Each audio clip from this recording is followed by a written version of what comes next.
as well as those of higher education.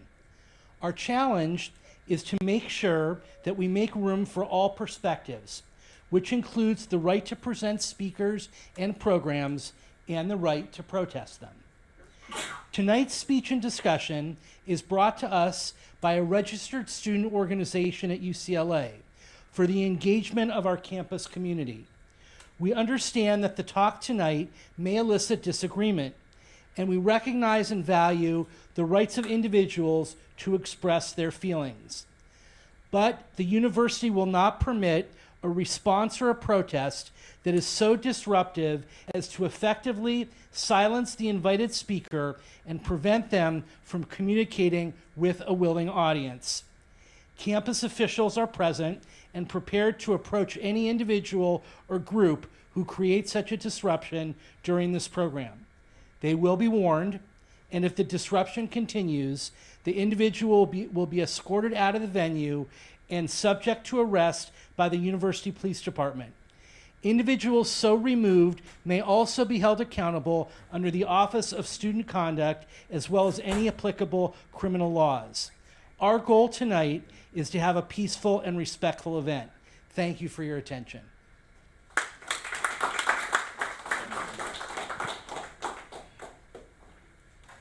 On behalf of the Young Americans for Freedom at UCLA, my name is Taya Dunleavy, and I'm the chair, and I am proud that the Young Americas Foundation and the Undergraduate Students Association Council of UCLA have sponsored this event this evening. Andrew Klavan is our speaker this evening, and he is the author of such internationally best-selling crime novels as True Crime, filmed by Clint Eastwood, Don't Say a Word, a film starring Michael Douglas, and Empire of Lies. Stephen King called him the most original novelist of crime and suspense since Cornell Woolrich. He has been nominated for the Mystery Writers of America's Edgar Award 5 times and has won twice. He has also won the Thumping Good Read Award from W.H. Smith and has been nominated twice for the Bouchard's Anthony's, and his books have been translated around the world. His most recent book is a memoir of his religious journey, The Great Good Thing, A Secular Jew Comes to Faith in Christ. His most recent work of fiction is serial fantasy thriller podcast Another Kingdom, available on iTunes and other podcast venues.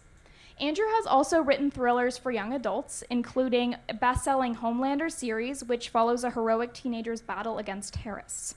His YA novel, If We Survive, was nominated for an International Thriller Writers Award, and his novel, Game Over, was nominated for Best Inspirational Novel by the publishing trade journal Romantic Times. Andrew is also a contributing editor to the City Journal, the magazine of the Manhattan Institute, and has written numerous articles for them, including a report from an embed with American troops in Afghanistan and a consideration of the politics of William Wordsworth. His essays and op-eds on politics, religion, movies, and literature have appeared in the Wall Street Journal, the New York Times, the Washington Post, the LA Times, and elsewhere. He's also created the popular satire video features Klavan on Culture for PJTV, a very serious commentary for Glenn Beck's Blaze TV, and The Revolting Truth for Truth Revolt. He currently does a Monday through Thursday podcast, The Andrew Klavan Show, for the Daily Wire.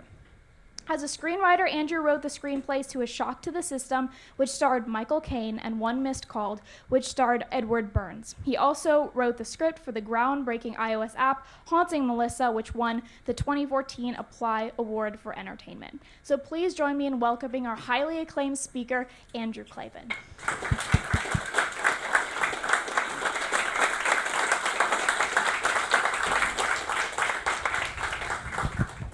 Fortunately, I couldn't hear any of that, so I don't know what she said about me, but it's probably true. You know, I heard we got a smaller room. They gave us a lot of trouble about what room we were going to have and where we could put the cameras and all this stuff. And I was thinking, has anybody ever seen the movie The Truman Show? This is what I think about. You know, for anybody who hasn't seen it, it's Jim Carrey, and he plays this guy Truman, and he doesn't know it, but from the minute he's born, he's in a reality TV program. And you know, so everything around him is fake. His town that he lives in is a set. His friends, even his wife, are all actors just playing his friends and his wife. And the show is a big success, you know, and people make money off it, and they get prestige and fame from it, and they get to feel important. So they got to keep the show going. But the only way to keep the show going is to keep Truman from finding out that he's living in a fake world. And the way they do it is from his earliest days, they teach him to be afraid, right? So if there's a bridge that leads out of town, they say, don't go over the bridge, Truman, because terrible, terrible things happen over the bridge, you know. Don't swim across the water because you'll drown, you know, you're not a good enough swimmer. Don't go get in a plane and go on vacation because planes get hit by lightning, you know, this happens all the time. And that's the way I think of this movie whenever I come to universities to speak, because I feel that they do the same thing to you, you know. They create a series of ideas that give them prestige and power and influence and a sense of righteousness. And then if anybody like me comes to speak, they say, oh, don't listen to those ideas, Truman, you know, that's racist. Don't listen to that guy talk, you know, don't even entertain that thought. That's, you know, hateful, that's white supremacy. Don't talk to that guy because you're too weak, you know, you're gonna be triggered. You'll be triggered. So I call this speech, is diversity our strength? Because I know that the idea that America is a racist country is kind of like the Truman Show. A lot of people make a lot of money off this idea, and they get a lot of power, and they get a lot of prestige, and they get a sense of a feeling of righteousness. And if you say, well, maybe diversity is not our strength, maybe a commitment to diversity is not the way to go, they immediately think, well, you must be against the diversity of America, you must be racist, because they like to use that word as quickly as they can. But it ain't necessarily so. After 9/11, after the terrorist attacks of 9/11, and it's shocking to me that I'm talking to a room full of people probably who don't even remember or can't remember well the attacks of 9/11, but I remember them well. And it was a terrible day, 3,000 people snuffed out in the name of a very small-minded creed, Islamism. And I remember there were a lot of leftists who would go on TV with these very earnest faces, and they would say, why do they hate us? Why do they hate us, you know? And it reminded me, I've worked on a lot of hotlines, suicide hotlines, where problem people will call up and you know, need someone to talk to. And sometimes you'll get a woman who is being battered by her husband or her boyfriend. And they say the same thing. Why is he so angry at me? If I could only get this right, he would stop hitting me, you know? And I always think to myself, yeah, or you could try shooting him and see if that works, you know? And that was the way I felt about the people who attacked the towers, you know? It's like, why do they hate us? I don't know, let's try killing them and see if it solves the problem. And one day shortly after the attacks, I was in San Francisco. I was writing a series of detective stories that took place in San Francisco. I was doing research and everything. And I was sitting in the airport. And this is right, I mean, still this thing is raw. You know, my heart is raw with this thing. And I'm looking around at the airport in San Francisco, and it's a beautiful thing. It is a beautiful thing. Everybody's there. Everybody is in America, man. You know, they're all, it's not just black and white. That's too small. Every color is in this airport. And there are people who are in love and they're straight, and there are people who are in love and they're gay, and there are people wearing right-wing t-shirts, and there are people wearing left-wing t-shirts. And I thought, this is why they hate us.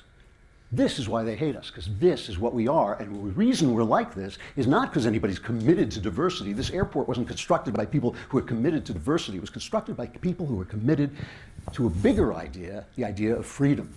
Our diversity is a byproduct of the idea of freedom. And I think just about everything important is about ideas. And what I want to talk about is diversity, yes, but I really want to talk about ideas and how they work, and how people keep you from considering the ideas that they're trying to sell you on TV, in Hollywood, everywhere. Another way that people do this, aside from making you afraid, is instead of arguing about the idea that they're arguing about, they argue about the people on the other side and the bad things they do. So for instance, when I have Thanksgiving, I've got people in my family, I'm sure everybody has this, on all sides of the political spectrum. You know, far left, middle left, me, all the way on the right, you know. And I love them to death, and I don't want to fight with them, but I do want to talk to them. I do want to hear what they have to say and what they think. And so I try to make a rule, and the rule is no talking about people, politicians. Let's just talk about ideas. Don't tell me what Trump did, and I won't tell you what Obama did. I will stipulate that they suck. I will stipulate that they are cheap politicians saying lies so they can get power. That's right there. I'll just put it out there. Let's talk about what they're about. What they're about. What do they stand for? Because people do this with the country too. Instead of talking about what the country is for, they talk about all the things that have happened that they don't like. So for instance, the other day, Spike Lee, the filmmaker, right? He said, the United States of America was built on the genocide of native people and slavery. That is the fabric of the United States of America. Fact, he said, fact. First of all, I'm looking at the guy, the look on it, the anger on his face, this crushed little face of anger. I thought, whatever he's having, give me something else, you know? I mean, that is not, George Orwell said at 50, everyone has the face he deserves. If you're Spike Lee and you're a multimillionaire filmmaker who's had a successful career and you're living in America and your face looks like this, change your philosophy, right? Because that's not a good way to end up. But I'm thinking about that and I'm thinking fact. Well, those are facts to some degree. Those are facts. There's some facts in there. But facts can be manipulated, right? I mean, what Spike is talking about is basically this idea of America that is sold in one of the most popular history textbooks around, The People's History of the United States by Howard Zinn. And Howard Zinn says at the beginning of the book, at least he's open about it, that he wants to tell the history of the United States according to its victims. So he wants to tell the discovery of America according to the Native Americans who were there. He says, I want to tell the story of the Constitution from the point of view of the slaves. Facts. But facts can be manipulated, right? Howard Zinn, for instance, was a Marxist. He was a socialist, an idea that's been associated with over 100 million murders, every one of them of somebody who was just as real to himself as you are to you, right? Every one of them who was killed was just as real as you are. And Howard Zinn says, well, socialism was a great idea until the Soviet Union gave it a bad name. And I think, all right, well, maybe the Constitution is a great idea and slavery gave it a bad name, Maybe the way you treat facts on one side should be the way you treat it on another. Think of it like this. Think about your own life. What if I told the story of your life? And I said, here's this fellow here, the story of his life. Let me begin with his porn searches, Let me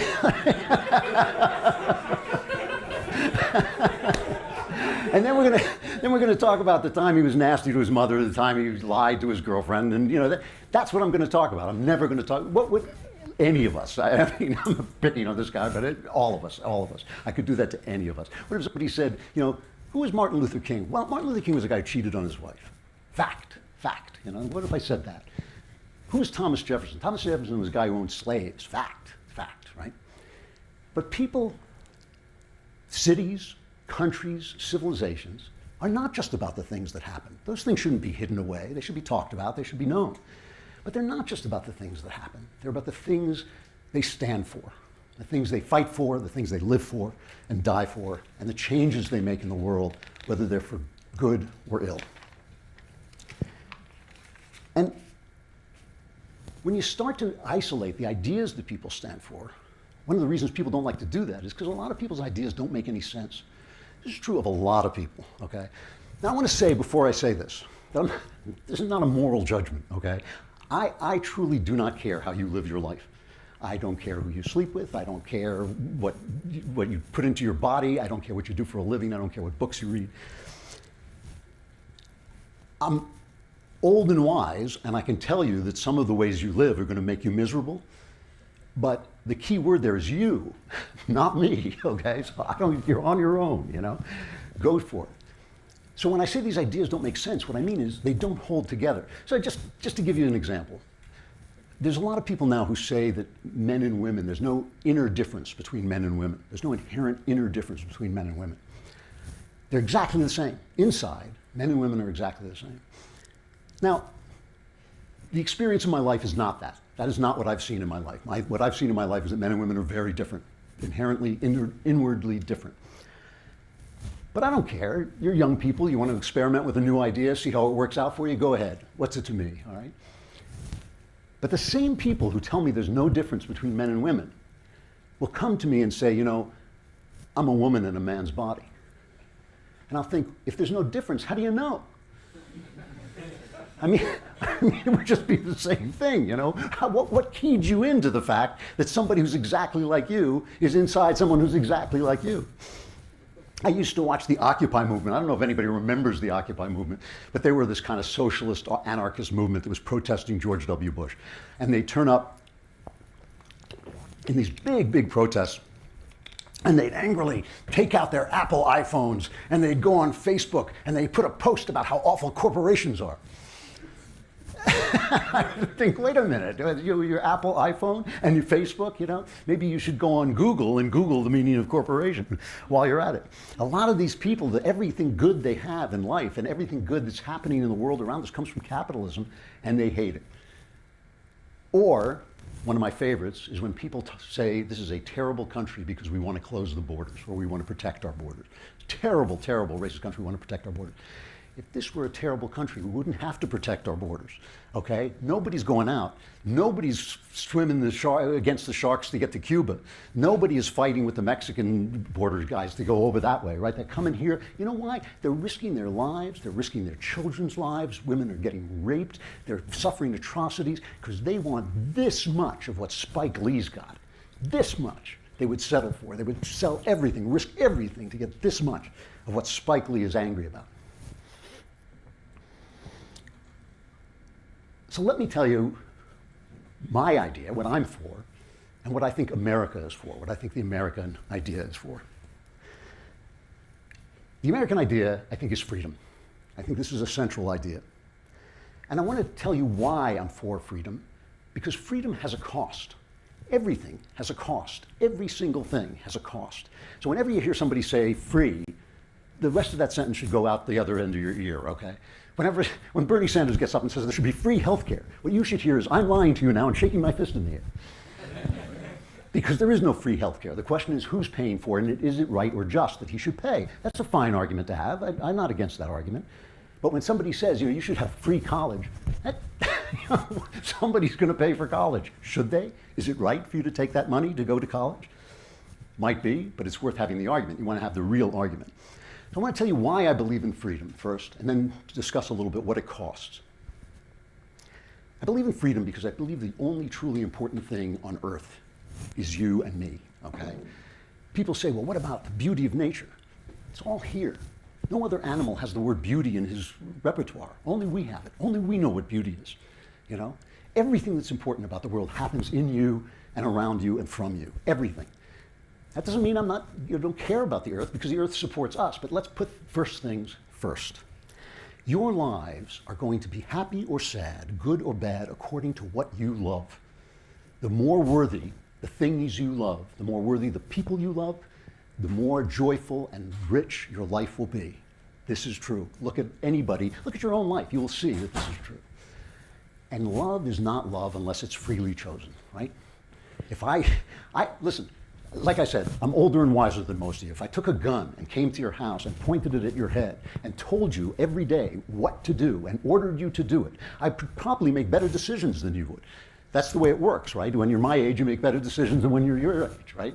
So I come to your house and I point a gun at your head and I say, listen, that tattoo you think you're going to like? Don't do the tattoo. Don't do the tattoo. Don't go out with that guy. Don't take that job. Take a good job. This is a job that's more rewarding. Your life would probably go better and hit fewer bumps than it's actually going to hit. But I would have stripped you of everything worthwhile, because I would have stripped you of your power to choose what you love and choose worthily and learn what's worthy. That's what life is. That's why freedom is so important. That's what they meant when they talked about the pursuit of happiness. That's what they were talking about. So that's why I think freedom is everything. I think freedom is dignity, freedom is life, freedom is everything. Now, what's it cost? Well, it can cost a lot. Let's leave out, for purposes of the conversation, let's leave out the soldiers and police officers and other people who have defended our freedom at the cost of their lives.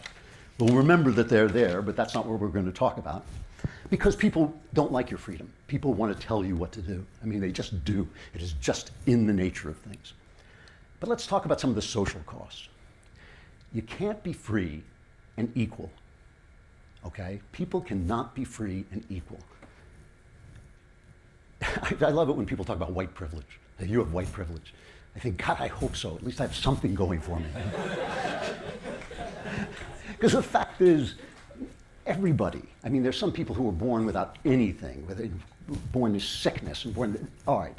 But for most people, they have something. They have something that I don't have, you know? You have youth privilege, you know? I don't come in here and say, we have to be equal. I want you to walk around like this from now on, you know? And every time I talk, I'm going to say, hey, what? You know, like I do when you talk, you know? Then we'll be equal. I've been watching the basketball games, you know? I really love sports. Watching this guy, LeBron James, he's like a god, you know? I mean, the guy, unbelievable, right? I would have loved to have a life in professional sports. But I wasn't born with LeBron privilege, okay? I'm not running down the guy's work ethic. He's an incredible worker. I'm not running down his spirit. The guy is amazing on the court. But I could practice and have that spirit forever, and I would never be able to equal to LeBron James, unless I took his freedom away, unless I made him less than he can be, unless I told him, give up your LeBron privilege and put two hands, he'd have to put two hands behind his back, never mind one hand. You know, I would have to make him less. I would have to live off my envy, right? I would live off my envy. Instead of doing that, what do? I use him to inspire me, you know? I look at him and I think, look at the way the guy works, look at the spirit he brings. Did I bring that today? Did I bring that spirit? Did I bring that work ethic to what I do today? Whatever it is I do, I'm never going to make the money he makes, never going to be a professional athlete, but we all have something. You're going to go for the excellence or you're going to go for the envy. Another cost of freedom is that in order for me to be free, you have to be free. And this is awful because I'm great and you suck, right? All my opinions are true. You don't know anything, you know? I mean, when I speak, it's illuminating and enlightening. When you speak, it's offensive, it's racist, it's hateful, you know? But of course, you can't make the argument that only one of us should be free, only one side should be free. You know, one of the greatest thinkers alive, he's a very old man, is Thomas Sowell. I don't know if you guys have ever read Thomas Sowell. Yeah, I mean, the guy's amazing. He doesn't get as much press as he should because he's a black conservative, and that's a hard row on the left. They don't like to talk about that. Brilliant man, but one of the points he makes is that the question is often not what's right or wrong. It's who decides. It's who decides. Because once I can say that your speech is beyond bounds, you can say that my speech is beyond bounds. Once you give the government the power to decide who says what, who thinks what, who does what, you're not just giving it to the guy you like, you're giving it to the next guy too, who you might not like so much, right? So in order for one side to be free, everybody's got to be free. So freedom costs you the ability to control things. You're going to hear a lot of nasty stuff in freedom. There's going to be conflicts in freedom. You know, one of the ways that I kind of agree with the left is I'm an artist. I've spent my life in the arts. Half the people I've ever worked with or known have been gay. I've always been a supporter of gay people's rights, including back in the 70s and 80s when people hated you for it and really gave you a hard time. Some of the people walking around with rainbow flags gave me a lot of crap back then, okay? So I'm not that impressed with them because those were the days when you were really taking a chance when you said stuff like this, okay? But a guy who wants to get married to another gay person does not have the right to drive somebody out of business because he doesn't want to participate according to his religious beliefs. He doesn't want to participate in that ceremony. That's the conflict of freedom. If you're going to be free, other people are going to be free. And finally, and this one is so hard to sell because our press hides it, in order to be free, you need to respect the structures that protect your freedom, okay? I'll tell you why this is so hard. This is the press doesn't get, nobody ever gets it. The founding fathers and our founding mother, Abigail, were geniuses. They were great political geniuses. And they wanted to protect your freedom, not freedom in the old sense, like Britain never shall be slaves, which really meant we'll never get conquered by the French. They wanted to protect your freedom. And they didn't do this by creating democracy, by supporting democracy. They hated democracy. They were terrified of democracy because they knew democracy led to tyranny, okay? If everybody here votes to take this guy's lunch, that's democracy, but it's tyranny, right? So instead, they created a republic of separated powers that were fighting with each other. They knew that people wanted power.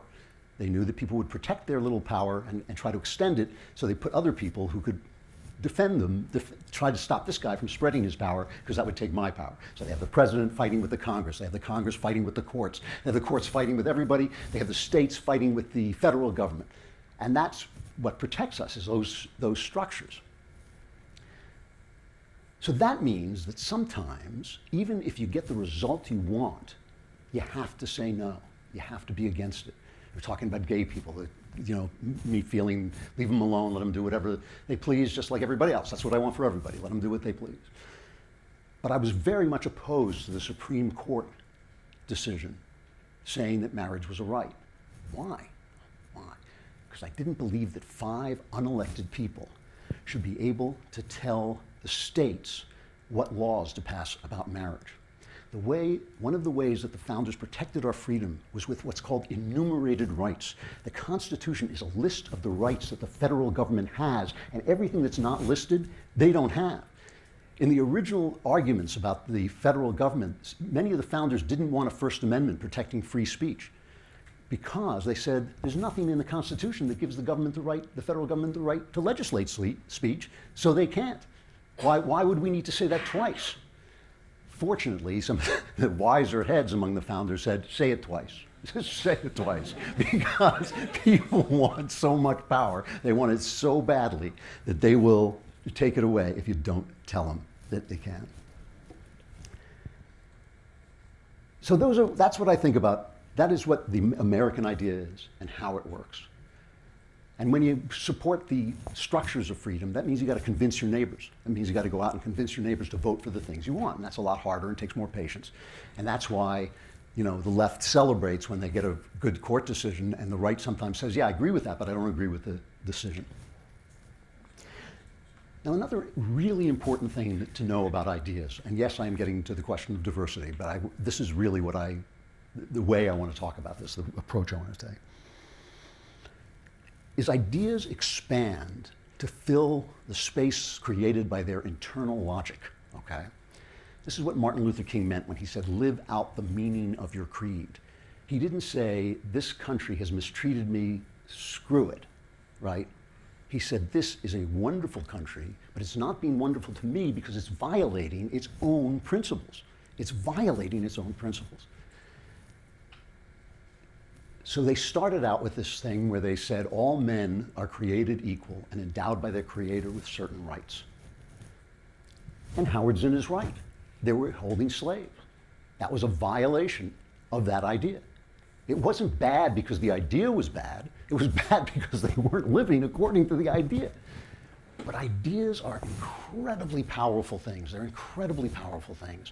And over time, even the economic power of slavery was defeated by that idea. Hey, if all men are created equal, what about these guys? The logic of that idea forced the idea to expand, so it didn't just mean white men anymore. Well then, what about women? Are women not endowed with these inalienable? Yeah, all right, women, all right.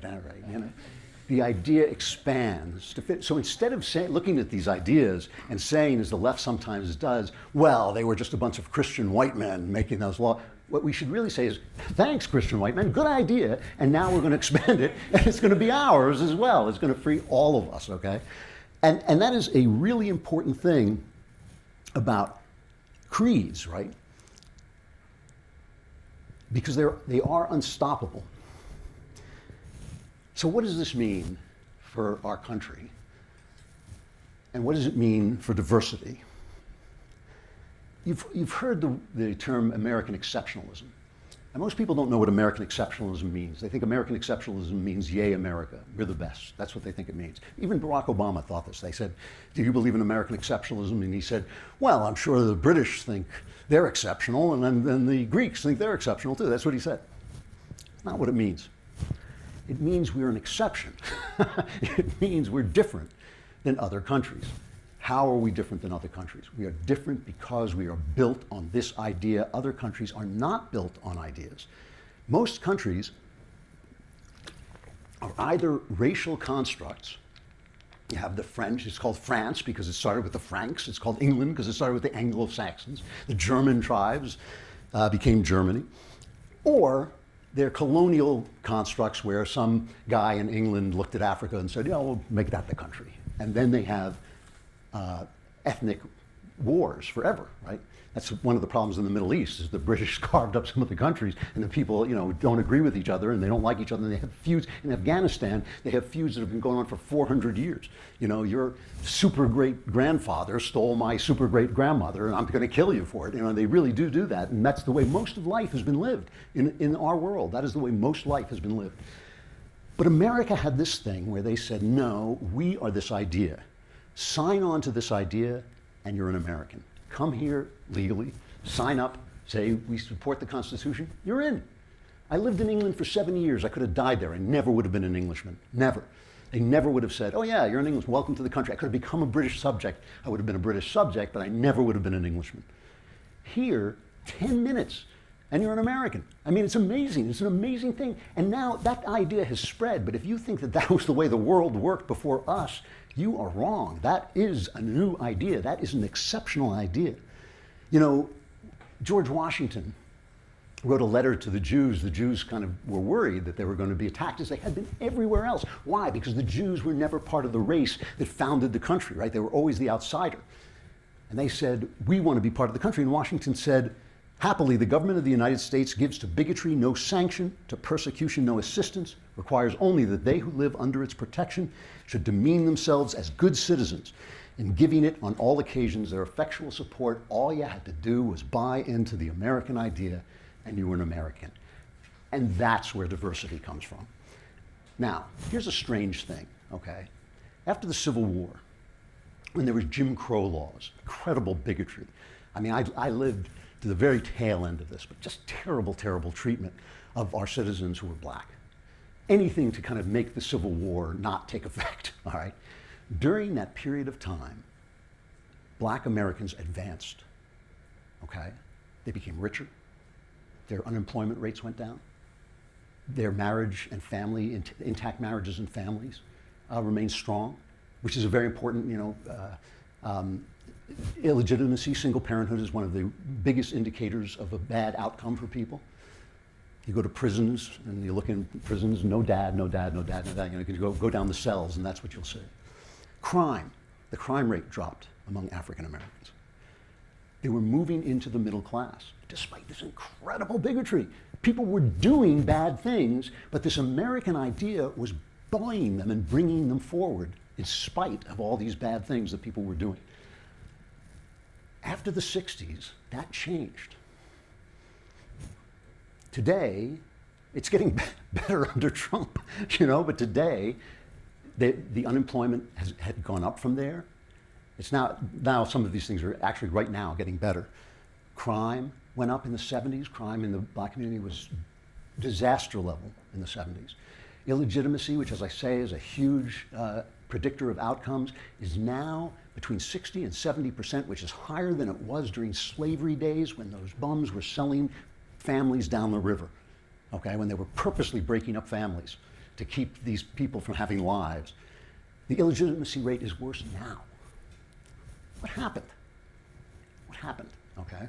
And by the way, if you want to check out these ideas, read Jason Riley's book, Please Don't Help Us, or Thomas Sowell has a wonderful book called Discrimination and Discrepancy, something like that.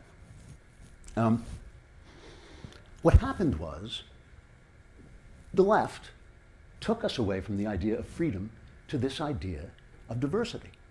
This idea that the thing we should be doing is making people diverse. Well, that meant that you had to sort of start to limit people's freedom. You couldn't say things anymore. You couldn't say certain things. You couldn't hire the people you wanted to hire. You couldn't live where you wanted to live sometimes. The government was forcing people to do things. And things got worse. The intentions were good, The intentions were good. But the outcomes were bad. You've heard the expression, the road to hell is paved with good intentions. Nobody ever thinks about that expression. That's a wild expression, because it doesn't say it's the road to hell. I mean, it's really bad, and it's paved with good intentions. I mean, you'd think it would be paved with like the smoking skulls of infidels, which would be kind of cool, but but it's paved with good intentions. Why? The same reason,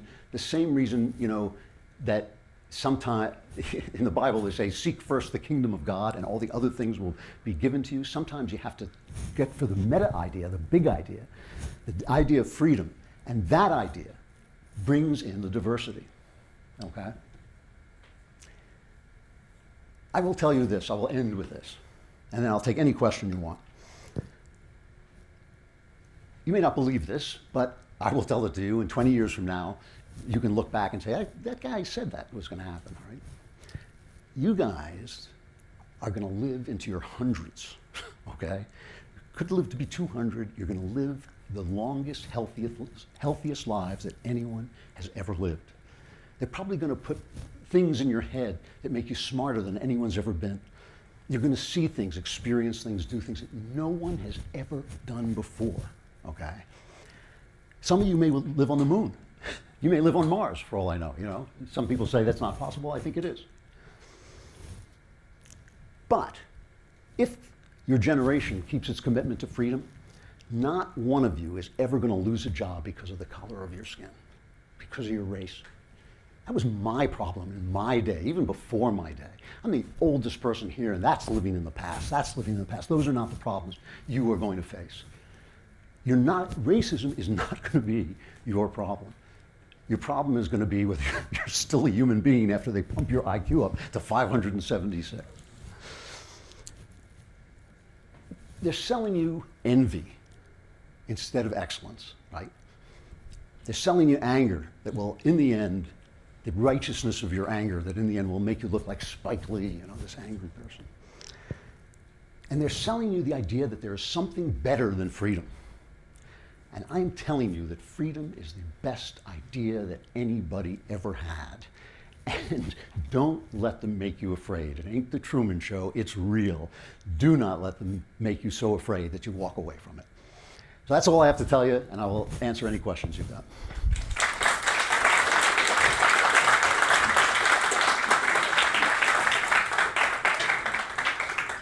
Okay, really quick, just a couple of ground rules for questions. I'm going to be going around giving you the mic. If your question gets too long, just ask yourself this question: am I being paid to speak? The answer is no, unless you're Mr. Klavan. So just keep your questions short, succinct, and just have a good time with this.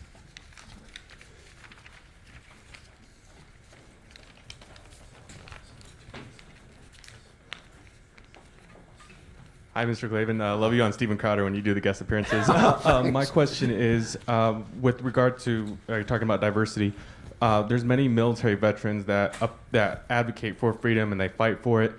Many military veterans too, and they share a lot of ideals that you speak of. So my question is, how can we get military veterans, especially on college campuses, to espouse these freedom values and give more weight and credence to these ideals that maybe might be ignored by the populace? Well, it's interesting. I mean, I've spent some time with the military, and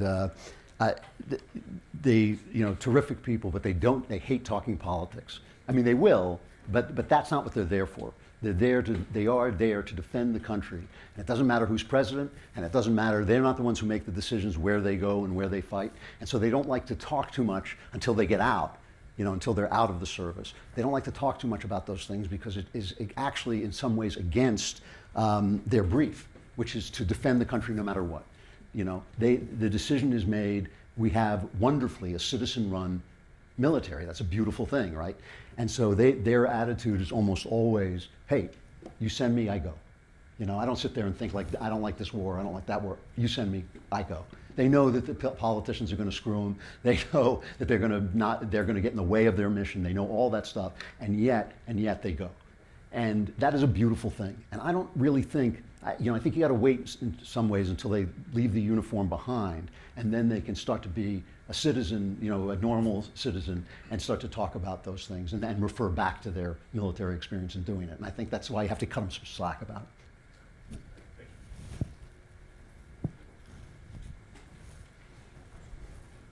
Hey, Mr. Klavan.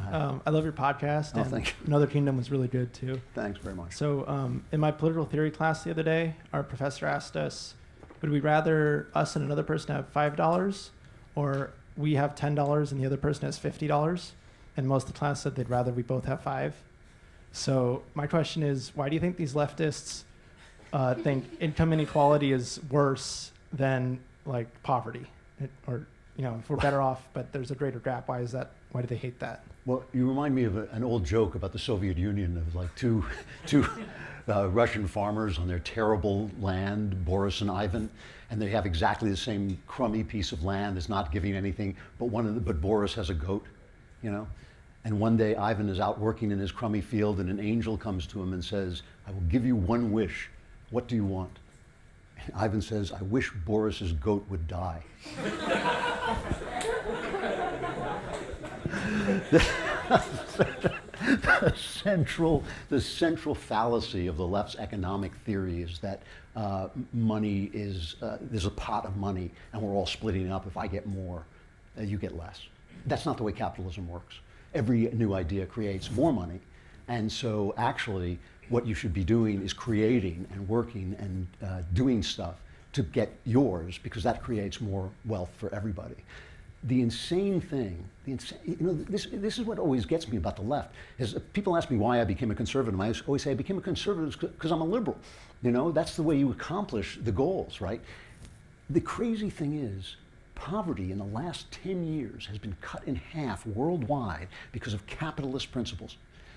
Free markets, property rights, and rule of law. And those things have cut poverty in half. It'll probably be gone. You'll probably live to see extreme poverty eliminated through capitalism. And I don't know why this bad idea just keeps hanging on. I think it's because it makes people feel righteous. I think that's what it is. It makes people feel good. Oh, we're all going to share. It's all going to be equal, Instead of we're all going to be out there striving against each other and competing with each other, and that's going to make each of us better. It would be as if LeBron James went out in there and said, "I'm such a nice guy, you take your shot." Instead, he fights with you, and that makes him better. It makes you better too. And I think that's just a mistake they make about how the economy works. Yeah.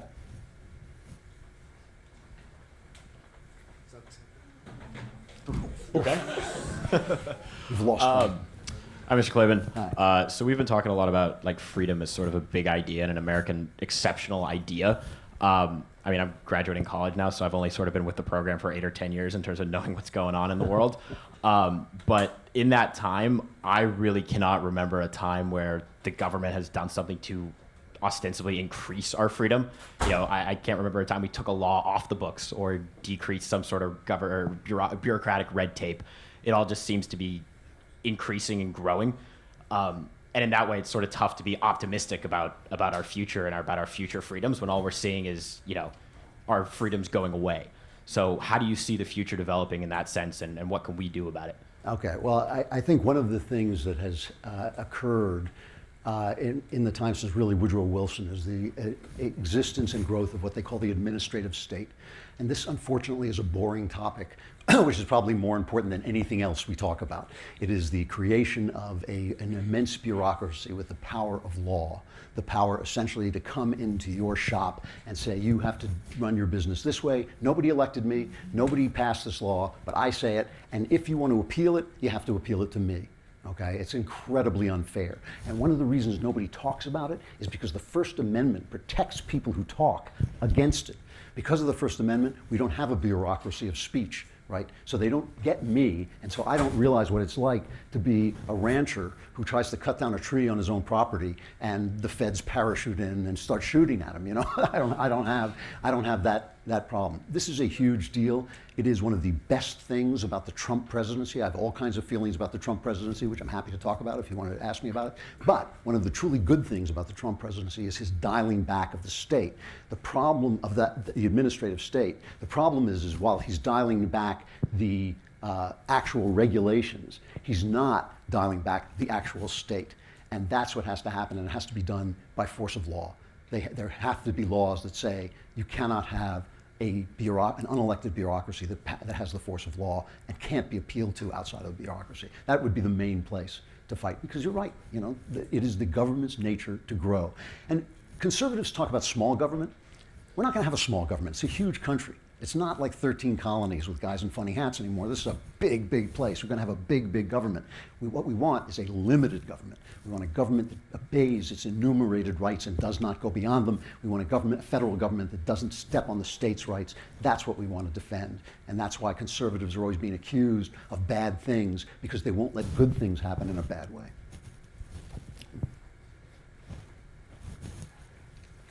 So I know the discussion has been more philosophical and abstract so Yep. far, so I want to just take it more towards the real world.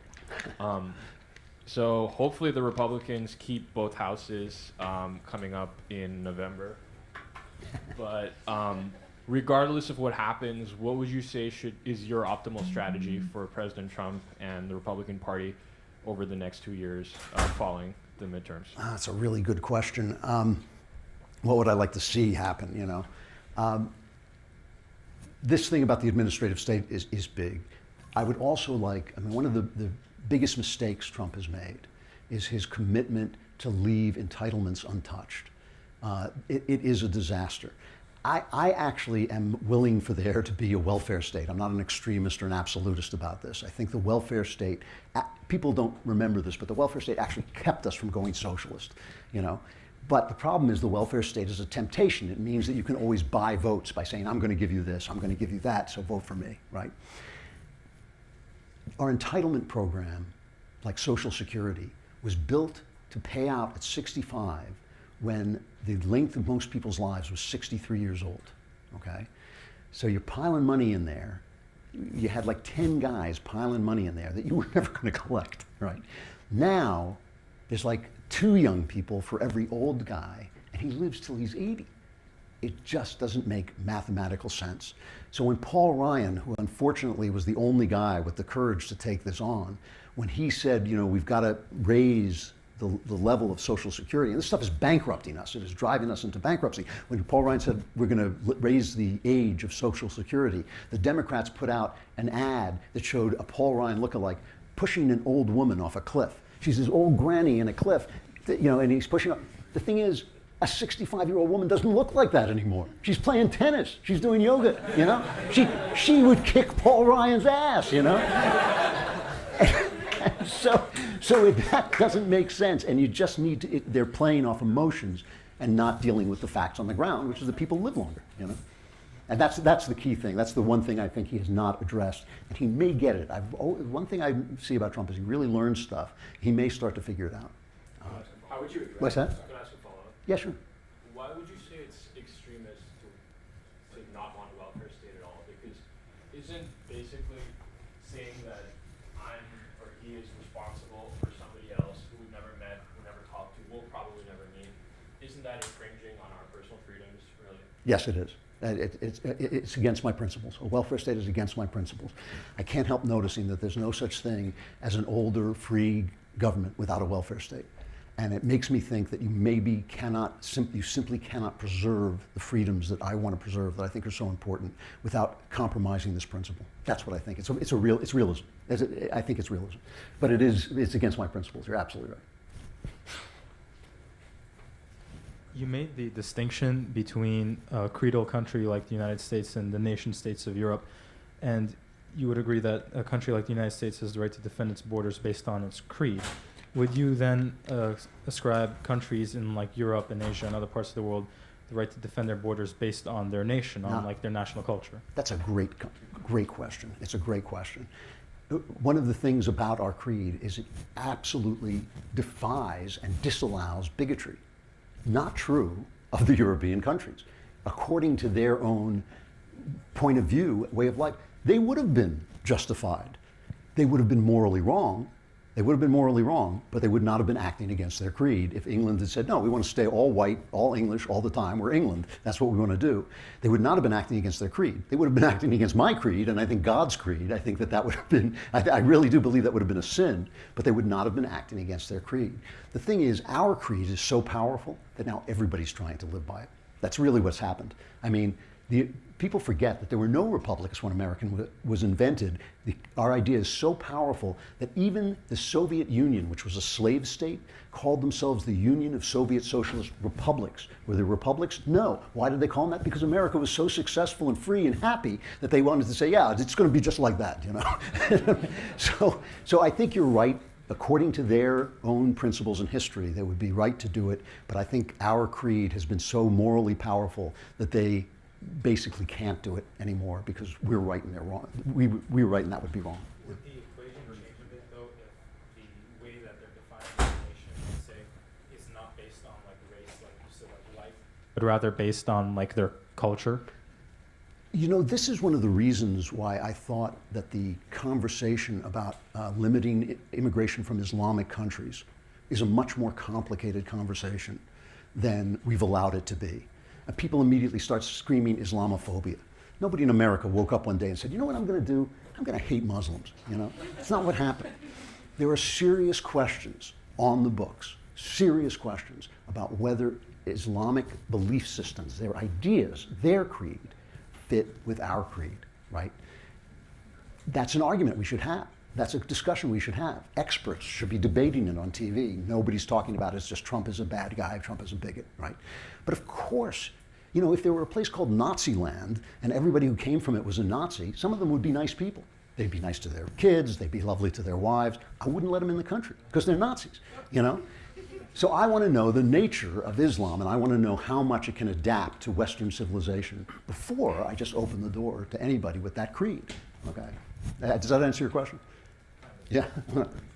So I have a question about the definition of freedom. So the idea of freedom and defining it is that not one side gets to define it and that it's this absolute thing. But we found that through the history of our nation that that's not always so simple. So this is a very extreme example. But when slavery was still being debated, the people in the South said that banning slavery was against their freedom to own their property. That's right. So how can we find, what do you think the definition is, and how can we like make our definitions of freedom adapting and not make it so it's an argument of this is freedom and this is freedom, or you're impeding on our freedom or you're not impeding on our freedom? How can we define that and argue that in a way that we're not being biased? Right, okay. This is the discussion of the West from the very beginning. This is what Plato is trying to deal with in the Republic and what Aristotle is trying to deal with in the Politics. And this is why the founders said that our Constitution is for a religious people, not because they thought religion would scare people into doing the right thing by threatening them by going to hell, but because religion is kind of like a virtue think tank. It's a way of studying what the virtues are and teaching them to people so that they will love and act virtuously without the government telling them what to do. The problem, the reason that freedom starts to collapse, right, is because what this gentleman was saying about the welfare state is people behave badly and then expect you to pay for it. You know, they're like the kid who borrows the car and says, Dad, I'm old enough to drive. And then when he gets in an accident, it's like, Dad, you got to pay for the car, right? So people say, you know, you're not going to take care of my child? You're going to let this poor child starve? And you think, well, wait a minute. How did that child get there? Did it just drop out of heaven, right? So you're right. There has to be, for freedom to exist, there has to be an underlying culture of virtue.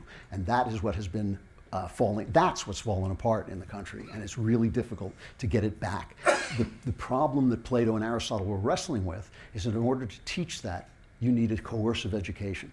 So how are you free if you're, as a child, you're being coerced into learning about virtue? You know, it's one of those deep philosophical problems that we're not going to solve right now. But I will tell you this, that I do think there's going to be, we were talking about this over dinner, I do think that there's going to be a religious revival. I do think it will help our freedoms in the long run. I do think when we can start talking about right and wrong, virtue and sin again, maybe not sin, I think that may be a little too tough for people now, but when we can start talking about those things, we will begin to understand better what freedom has to look like. You know, if you leave a bunch of children who have to be taken care of and you don't take care of them, that impedes my freedom. You know, that impinges on my freedom. So, you know, you're right. This is the problem of Western civilization forever. And it entails a central paradox, which is that in order to be free, people have to learn how to live virtuously. In order to do that, you have to have a coercive education. You should read, if you haven't read The Republic, it's a brilliant, brilliant book. It talks all about this. Yeah. Oh, hi, Andrew. Hi. I just wanted to say thank you for your podcast. Is one of the few things that keeps me sane in the 405 commute. I like to think of you and Michael as powerful, the. Oh, sorry. Go ahead. No, that's powerful. It keeps you sane on the 405. I'm doing a good job. Yeah. So I like to think of you and Michael as the optimistic balance for Ben's pessimism. So, anyways. When and why did the left started embracing collectivist and communist ideas? If I remember correctly, there was a time when people on the left and on the right could come to agreement that communism was a bad idea. That's right. And not too long ago, the New York Times, a former newspaper, had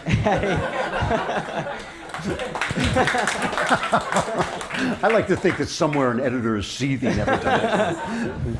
So, like not too long ago, they had an op-ed titled "Why Women Had Better Sex Under Communism." That is insane. I know. I talked. So why do they So when and why did they start romanticizing communism? Well, it happened by stages, as far as I can see. I mean, first of all, you had Woodrow Wilson, who introduced the progressive idea. And when you talk about progressivism, this is at the heart of progressivism, that we have gone past the point where you can make the right decisions, because life has gotten too complicated. It has to be run by experts. And the president, Woodrow Wilson said, he said it's crazy to think that when the powers of the government are fighting with each other, we can get anything done. The president has to be as powerful as he can possibly be, because you guys, we need experts. Obama said the same thing. If only I could lock myself in a room full of experts and solve all the problems, but this Constitution gets in my way, So it started with this, that there was something that the government could be doing that you weren't capable of doing.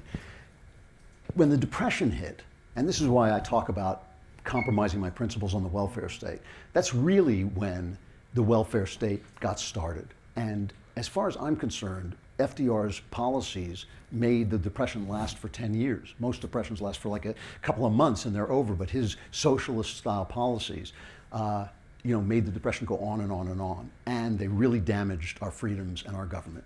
However, if FDR had not done that, I do believe we would have lost the country. The forces of fascism and communism, which are really the same force, were abroad in the land, and they were spreading everywhere, and they were spreading here. They were here as well. There was some stuff going on during the 30s that you would not, go back and look at the histories, the people marching and the Klan marching and all this stuff. Our government was really on shaky ground. And so FDR did the wrong thing, but I think he did the only thing that would have worked to keep the country together. Life is complicated, okay? My generation, and I always wish my generation could die without taking me with it, but my generation really lost the plot.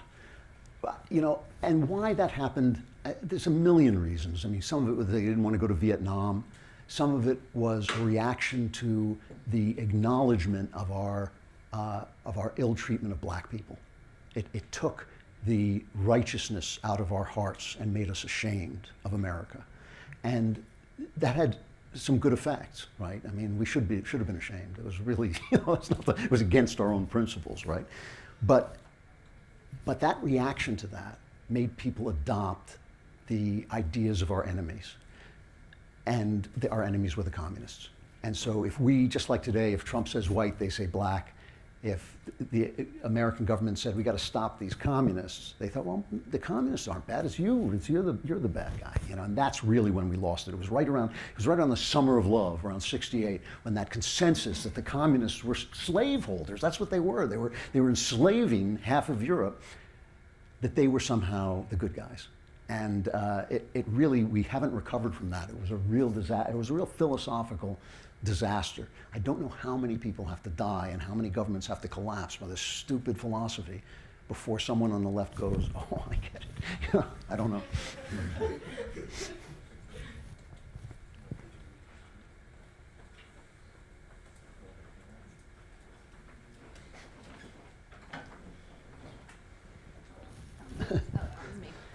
Okay. Hi. I just want to say thanks for coming out, and we all really appreciate it. So, in your talk, sorry, you okay? Okay. So in your talk, you good? Okay. It's a little cozy over here. So in your talk, you talked about diversity in America as a whole and as a nation. And I kind of just wanted to pick your brain on diversity on college campuses and your thought on affirmative action programs, and if this is just feigning diversity or if this is actually a real benefit to college campuses. I'm really against it. I think it's really bad for the people it's supposed to serve. First of all, it takes their legitimacy away. You know, you don't want to go to a doctor who got into school through affirmative action, and it takes the legitimacy away from themselves. Second, it has been shown repeatedly that people who get into schools where they can't compete fail. You know, and if you're, you know, so while I believe that for a while it will continue to be unfair. If you don't have affirmative action, I think it will become fairer faster without affirmative action. I think it's a really bad thing. I think diversity is a glorious byproduct of freedom, but I don't think diversity is a good in and of itself, you know? I mean, when people say, well, conservatives don't like brown people coming over our border, I don't care what color they are, as long as they want to be free, as long as they say, okay, I ascribe to this idea, you know? And so I think that diversity as a good in and of, per se, as a good in and of itself, is a mistake. And I think affirmative action shows it because it fails and it hurts the people it's trying to help. You know? By the way, just if I can say this on a general notion, one of the things that the left does repeatedly is it adopts the principles of the bad guys that they hate. It adopts the principles of its enemies. Either treating a person according to his race is right or it's wrong. But what the left says essentially is, the racists had all the power, so let's adopt that philosophy and then we'll have the power. The feminists do this too. The feminists look at Amy Schumer and they say, yeah, she's grotesque and vulgar, but men are grotesque and vulgar. And you think, not the men I like, you know? I mean, is that really what you want to be like? You know, once you adopt the principles of your enemies, you achieve your enemies' goals. That's just true. And I think one of the things is, I go to college campuses where there are segregated dorms. Because of leftism, there's segregated dorms. People face mad dogs to stop that stuff, you know? I mean, they went on the street and faced dogs and guns and gas to stop the segregation. And the left has a great idea. Let's bring it back, you know? Unbelievable. But when you adopt the principles of your enemies, you achieve your enemies' goals. What's that? Unbelievable. It's unbelievable. But it's logical. It follows the principle. They adopt the principle. You know, they identify with the aggressor, basically.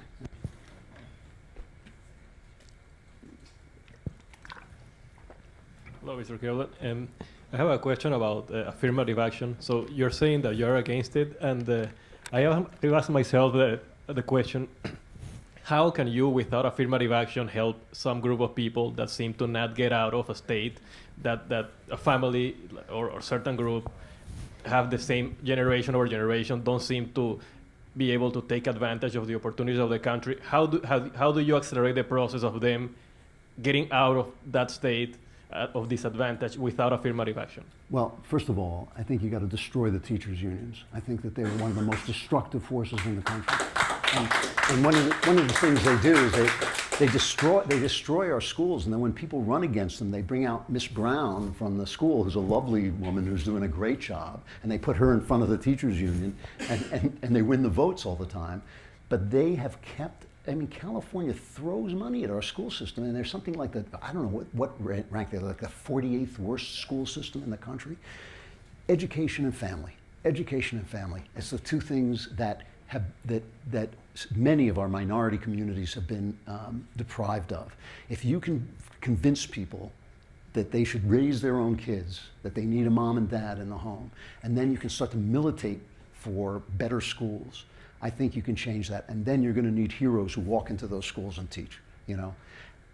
What's happening now is it's a crime. It is a crime. There's just no question about it. And the illegitimacy rate is one thing, and the schools in neighborhoods. I mean, ask yourself, why is it in Democrat cities where the black neighborhoods are worst?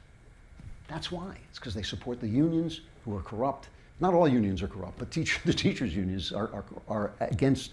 They are operating against the role of teachers. And I think that's the answer. I mean, it's harder than just saying, oh, you know, bring in this number and then our quota will look good. It's harder, but it'll work. You know? Hi, I just wanted to circle back and follow up a little bit on your comments about entitlement reform. I always feel like entitlement reform is one of those things that we as conservatives sort of throw out there. And it's like, let's deal with entitlement reform, and nobody ever does anything about it because it's basically political suicide for any congressman to vote to cut someone's benefits like that. That's why I never attacked Paul Ryan, because I thought he had guts. There's not, at least in my view, there's not a lot you can do about it, because if you cut, 20% of your district's benefits, if you raise the retirement age, or 20% of your district's voters' benefits, you're going to run into a problem when you're trying to get reelected.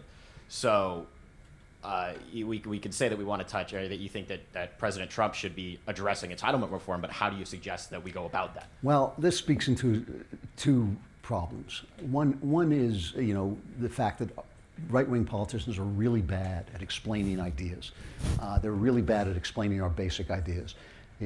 They don't, when they talk about guns, for instance, they talk about, well, this law, stop a killing in this school or whatever. And they never say, why do we believe that people should have guns? They never just come in and say, wait, let's start with first principles. And I know this because when I try to do it, the media cuts me off almost always. They do not like it because then people say, oh, I get it.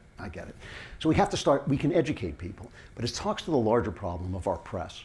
And the problem with our press is a problem, our press is so one-sided and so corrupt and so dishonest that they're making fools of themselves just fighting with Donald Trump, who after all is not a paragon of honesty himself. But they make themselves look like idiots the way they attack him. They hate him so much, and the way they covered up for Obama, they've lost all moral authority. It's on us, it's on the right to start building vehicles of communication. Because I do think people can be convinced to give up certain entitlements. I know people are cynical about this. I've heard Charles Krauthammer say this, nobody gives up an entitlement. I don't believe that. I believe people can be educated. People can change their minds and see and get it. It's silly, you talk about being 65. You look around at people when they're 65 now, they're not, go back and watch, there's some old movies, go back and watch what a 50-year-old looks like in a 1940s movie, He looks like he's 80, things have changed. So I think you can educate people. I do think we have to start doing stuff about the press. I think not legally, not violating the First Amendment, but we have to start building an alternative press that doesn't deliver Fox News harangues, but in fact just does what Bret Baier does every night, which is deliver the news and tell people what's going on and start to educate people and let people debate things, I would love, I've thought about starting a show myself where just people sit down and talk and they're not allowed to call each other names. That's the only rule, they have to debate the issue. So yeah, I think it's a dual thing. I think you can educate people. I don't believe that it's hopeless, but I do think we have to address this issue of how one-sided our press and our culture and our academies are,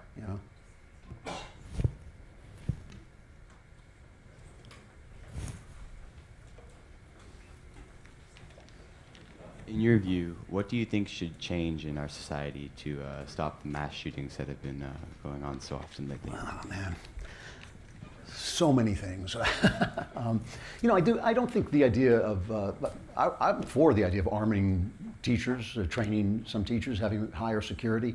All these shootings take place in gun-free zones. They almost all take place in gun-free zones. So I'm definitely in favor of that.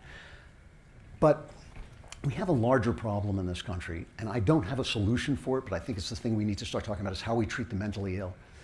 In the 80s, we closed all the asylums. We made it almost impossible to force people to get treatment. The idea was going to be that we would just drug everybody. Now we had these wonderful drugs and they were going to solve all the problem. The problem is people stopped taking the drugs. I don't blame them. I also think the drugs are overprescribed. I think we've got to really have a conversation about how we deal with people who cannot handle themselves. They shouldn't be living on the streets where they're a danger to themselves and others. They shouldn't be in school where they're going to go and maybe kill people.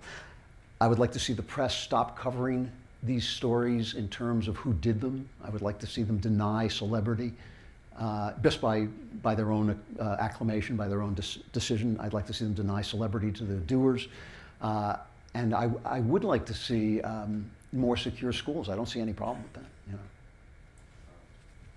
So, in regards to like securing schools, what do we do about the fact that these mass shootings occur at not just schools, but concerts and venues and clubs? Yeah, I think one thing we should know is that there are fewer mass shootings now than there were in the 90s, and as over the last years, because of better policing and some of the brilliant scientific policing that has come in since the 70s, the murder rate has done this, right? The murder rate has dropped. It's bounced up a little bit recently, but the murder rate is really low. So the idea that this is a crisis is suspect in and of itself.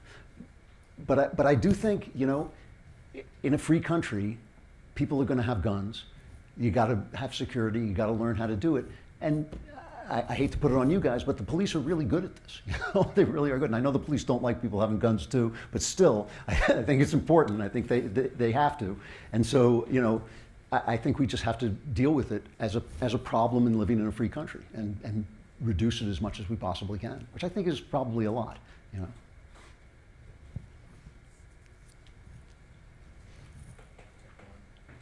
Andrew, big fan. I love your podcast. So, do you have any favorite authors? It's a little off topic. Do you have any favorite authors, and what do you think of Ayn Rand's writing? Okay, good question. Yeah, I have a lot of favorite authors. I mean, novels were my life. I mean, writing novels is the way I made my living most of my life. I was explaining earlier before I came on that I spent most of my life in a room by myself, and this last part of my life that's been so public has come as a complete shock to me. You know. People always ask you when you're a novelist what your favorite novel is, and I can't say because I've just read so much of the canon and I love so many of them, but the novel that affected me more than any and changed my life more than any is Crime and Punishment by Fyodor Dostoevsky. I read it when I was 19, and moral relativism was on the rise, the idea that it's just an opinion what's right or wrong. And Dostoevsky writes a crime novel, a murder story, about that idea and about a guy who decides to violate that idea. And I remember putting the book down and covering my face with my hands and thinking, he's right. My professors are wrong. He's right, you know. And from that, I think that really had a big effect on my becoming a religious person. It took 30 years from that moment, but it still had a huge effect on me, and I love it. I was sad to see Tom Wolfe die. He was a wonderful writer, It's interesting how many great writers. Oh, and there's a playwright named Tom Stoppard, who was also a conservative, but he also one of the great, brilliant writers alive. Talking about people who are alive. What was the second part of your question? Ayn Rand. Oh, Ayn Rand. I don't like Ayn Rand. First of all, she's a crummy writer. I mean, her characters are stock, wooden characters. She didn't believe in humanity, you know. Every idea that she has is in every good idea she has great ideas about economics, and they're all in that Bastiat, the 70-page book, right? He wrote this called, I think it's called The Law, and all her ideas either came out of that or they just happened to be the same as that book. And 70 pages and not having to listen to the same speech given over and over again for 10,000 pages, you know. She drives me crazy. She also is a moral idiot. I mean, she is, in terms of her humanist morals, in terms of what she thinks is a moral thing to do, I think she's an extremist and a fool. I don't think she really understands how life works. She had a couple of things that she said that are brilliant. You know, the stuff about the economy is brilliant. She once made the comment that all art is about human beings, and that a beautiful native rug that is just a pattern is a beautiful piece of craftsmanship, but it's not art. I think that's a great comment. You know, she did occasionally say things that I agree with. I like her short philosophical things, even when I disagree with them. But her novels go on forever, and they're just the same speech over and over. Yeah, it's a little better. That was the most readable. That was actually the most readable one. Yeah. I'm not a fan. Question?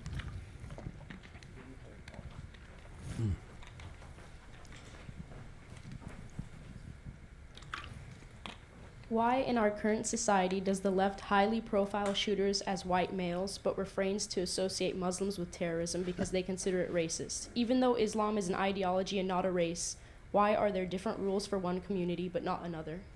Because they're not thinking in terms of ideas, they're thinking in terms of, or they're thinking in terms of a bad idea, which is the racist idea. So they say, you know, these are oppressed minorities. The Muslims are repressed minorities, so everything they do must be right, and we mustn't say anything about them. And my feeling is, hey, you know, you may be an oppressed minority, and be a stinker, you know? I mean, that's the way it is. So they do. They have incredible double standards. And it's so destructive to their own principles. I mean, you have a country like Israel where women are free and gay people have rights, and even Muslims have more rights in Israel than they have in most Muslim countries, you know? And this little sliver of land, and all they want is to destroy this little tiny country, because what we really need is another Muslim country in the Middle East. You know, that's what makes it. that's what makes the place so much fun to visit if you happen to be in Israel. So I do think it's because of a bad idea. They follow this bad idea, and it wrong foots their own purposes. You know, black lives get worse when they search for diversity. More people are oppressed when they oppose Israel. They don't like the West. I mean, they really don't like the West. And everything, Shapiro says this. He says I say they hate Israel because they're anti-Semitic. He says they hate the West, and the Jews are part of the foundation of the West. So they hate them for that. And I think he's got a point. All right, let's give Mr. Klavan the big hands, everyone. Hey, thank you. Thank you very much.